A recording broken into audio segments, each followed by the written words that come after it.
ย่อบาทำอิดได้ป่าซิวทุกคนย่อจะลุงหลานจะลุงห้าวดอกบอกข่าซ้ำข่าแต่ตัวปลาขาวตัวมันเยอะแด้ปลาซิวกำลังหลายเลยตอนนี้นะบ่ได้ของเอาป่าเยอะป่านั้นดอกขอจะได้ปลาซิวมกนี่ก็พอเลยนะแต่ละปีนะคนสิหลายกว่านี้ได้จนแบบเต็มหนองเลยแต่อันนี้นะเพิ่อก็บ่เยอะมากมันบ่มีปลาเขาว่ากระสมเขาว่าอยู่ได้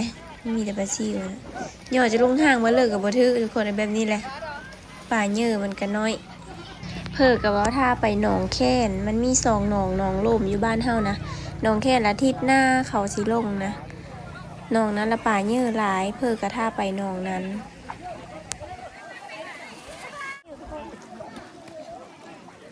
กุ้งก็มี3 บาท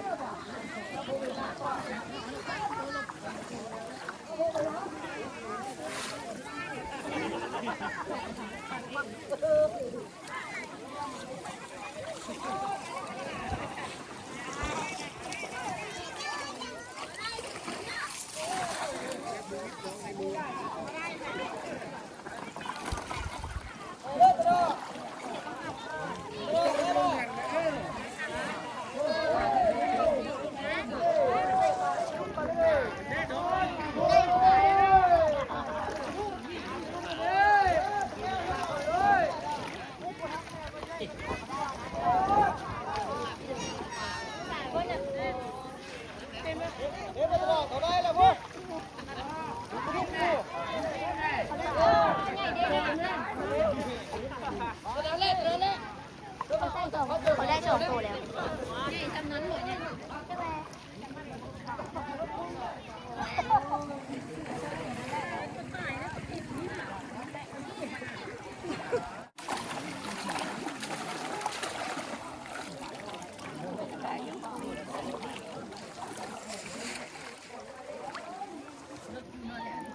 กุ้งก็หลายได้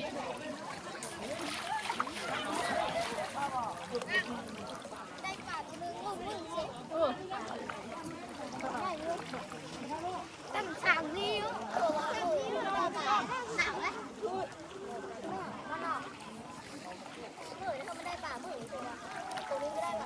ปิงแดดบ้านน่ะ